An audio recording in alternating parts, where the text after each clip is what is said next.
Today I want to share with you a brief reflection from two ayahs number 21 and 22 of Surah Al-Anfal. And in these two ayat, Allah Azza wa Jal talks about the act of listening. وَلَا تَكُونُوا كَالَّذِينَ قَالُوا سَمِعْنَا. Don't be like the people who say we've heard. وَهُمْ لَا يَسْمَعُونَ. And in fact, the fact of the matter is that these people, they're not really listening. So don't become passive listeners. This ayah has very profound implications on what kind of listeners you become.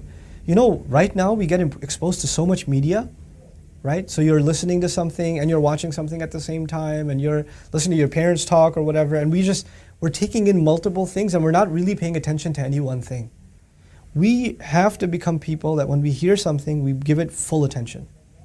Nowadays, it's very common to find people even sitting in a Jumu'ah khutbah, in a lecture, in a talk, in a dars, in a reminder. As a matter of fact, even while you're watching this video, some of you are probably checking text messages right now. Some of you are probably updating Facebook right now as you're listening to this. And you're kind of half listening and half doing something else. Allah says, don't be like people who say we hear, but they're not really listening. And obviously this is talking about the etiquette that they're supposed to show to Rasulullah sallallahu alaihi wasallam. So the first thing is about attention span. The first bit of advice here is when you listen to someone or listen to something, because it doesn't even say who you should listen to, it's just a matter of etiquette now, that we're supposed to be good, attentive listeners. When your mom is talking to you, put your phone down. When your teacher's talking to you, put your phone down, put it away. Don't do anything. Let it go, because it's going to distract you. Don't look out the window for the kids here that are listening. Your teacher's talking, just listen. Don't do other stuff. Don't doodle, don't draw. Just listen. Sometimes your teacher says, put your pen down, put your pencil down, put your iPads down. Just listen. And you should just do that. Just listen. Don't be like people who say they listen, but they don't really listen. The second thing is there are people who listen, but they don't really internalize. You know, the word listening is interesting in every language. In English, in Urdu, in Farsi, in Arabic, it's an interesting word. We say to somebody, I tried to give him advice, but he didn't listen. And what does that mean, he didn't listen? Doesn't mean he didn't hear anything. It means he didn't heed the advice. He didn't actually live by it. Nothing changed in him. I'm trying to tell you, but you're not listening. You're not listening, meaning you're not accepting what I'm saying. So part of the meaning is, don't be like people who say, yeah, I know, I heard that already.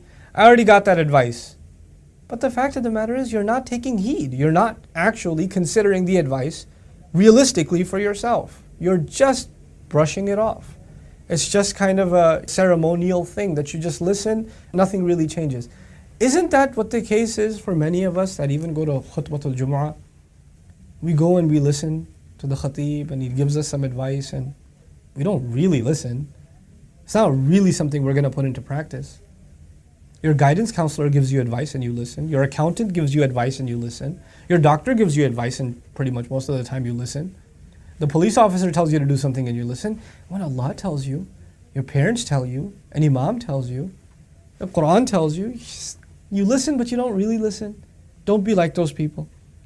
Then Allah says, and by the way, people who listen but don't really listen, He compares them to animals. Now why is that? Now, it's not just because Allah is angry, but because there's a pretty cool parallel. You can give an animal a lecture, you're probably not going to get much of a change in an animal's behavior.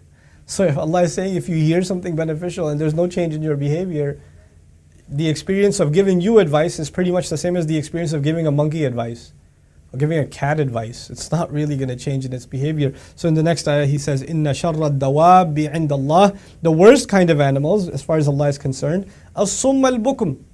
So first he called them animals. Then he said the worst kind of animals are as-sum al-bukum. They're deaf and they're mute.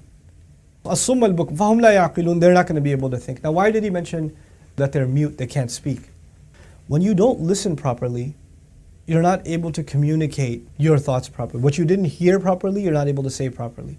Sometimes in a classroom the teacher says, listen to this carefully because tomorrow you'll have to repeat it to me. They say in Arabic, أَسَاءَ سَمْعًا فَأَسَاءَ إِجَابَةً. You listened poorly, so you responded poorly. Allah is saying if you don't listen carefully, then you're not going to be able to answer carefully. Here's what I want you to think about. Right now, I may not be listening carefully, but I can certainly speak. But Judgment Day will come. And then the only people who will clearly be able to speak are people that listened carefully in this world. When the angels come to our graves and they ask us, "Man Rabbuk?" Who's your master? Who's your Lord? The people who listened carefully, and not just in passing, they listened and took heed, are going to be able to say Allah.